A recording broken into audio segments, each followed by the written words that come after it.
Bonjour à tous, cette semaine on se retrouve pour une nouvelle semaine d'illustration du livre jeunesse que je suis en train de créer. Et ce dimanche je commence par faire le point pour savoir un petit peu les étapes que j'ai faites les précédentes semaines et ce qui reste à faire pour les semaines suivantes. Je commence à regarder les différentes images que j'ai déjà prises en photo ou scannées pour voir un petit peu leur qualité et lister les pages qui sont déjà faites et celles qui seront à compléter.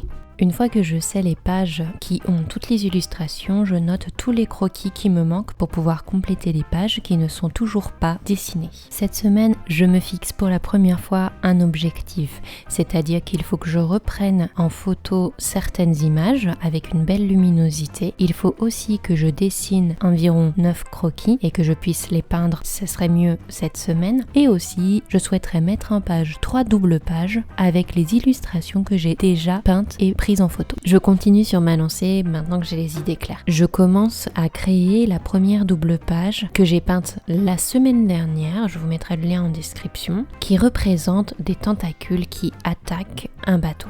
J'importe mes différentes images, je les mets à la bonne taille et je définis l'emplacement qu'elles vont avoir. J'utilise aussi des cadres pour pouvoir améliorer la luminosité et les couleurs. Je fais un test avec le texte, je l'ajoute. Et aussi, j'aimerais pouvoir voir en fond les différentes tentacules, mais que le texte reste lisible. Je rajoute donc un nouveau calque et je change son opacité. Je fais aussi quelques tests de couleurs. Je change entre du bleu, entre du blanc pour voir la meilleure couleur pour faire le fond entre le texte et l'image des tentacules. Pour cette nouvelle soirée, je décide d'avancer sur quelques mises en page. J'avais terminé cette illustration il y a quelques semaines de cela. J'ai repris des photos avec une meilleure luminosité et je décide d'avancer sur sa mise en page. Je retouche bien évidemment les couleurs et surtout la luminosité pour essayer de retrouver une version numérique de l'image plus proche de l'aquarelle. C'est assez compliqué sur cette image car le bleu et le vert du fond sont très clairs au niveau de la version aquarelle. J'essaye de ne pas dénaturer les différents contrastes et les différentes ombres que j'ai rajoutées sur la sirène. Je vais passer par les mêmes étapes de retouche pour la fée des mers qui se situe sur la page de droite. Ensuite, je rajoute le texte de cette page qui se situera sur l'image de la sirène mais aussi au-dessus et en dessous de la fée des mers. Et je continue une nouvelle soirée sur la mise en page. Cette fois-ci, je m'attaque à une double page très importante car elle annonce une péripétie qui arrivera par la suite. Au départ, j'avais décidé de peindre toutes mes illustrations dans un médaillon pour faire un rappel avec le collier de la sirène. Le souci, c'est que pour la mise en page, je ne trouvais pas ça très joli. Pour le coup, je dois retoucher toutes les images qui sont dans ce cas. Je recentre toujours les images et ensuite j'efface le médaillon. Je mets des effets, notamment de flou, pour pouvoir donner une nouvelle forme et ainsi effacer cet effet de médaillon très rond sur toutes les images que je peux avoir. Je cherche la meilleure des formes qui correspondra vraiment à l'image que je souhaite mettre en avant. Je ne vous le montre pas, mais je peins aussi sur le bateau, les parties manquantes du ciel et de la mer. Et voilà une nouvelle double page de terminée. Je suis aussi repassée sur toutes les autres doubles pages déjà faites pour vérifier que les couleurs et les luminosités se vaillent les unes par rapport aux autres. En cette soirée, je commence par faire des croquis. Je suis repassée sur la mise en page prévisionnelle des pages manquantes et là je passe au croquis pour pouvoir illustrer toutes ces pages. J'ai besoin d'un médaillon, de débris, mais aussi de 2 sirènes, une en colère et une très heureuse et pour finir d'une fée des mers. Je place généralement la sirène au même endroit sur mes pages. Par contre, pour une fois, je n'arrive pas à créer la forme que je souhaite lui donner. En effet, elle a toujours la même position, toujours le même angle. J'aimerais un petit peu changer. Je sors donc un bonhomme en bois et je place les éléments de son corps comme je le souhaite, c'est-à-dire qu'il tient quelque chose sur la poitrine. Une fois que je suis satisfaite, je passe à mes autres croquis. J'ai réussi dans cette soirée à créer 5 croquis sur les 9 que je souhaitais.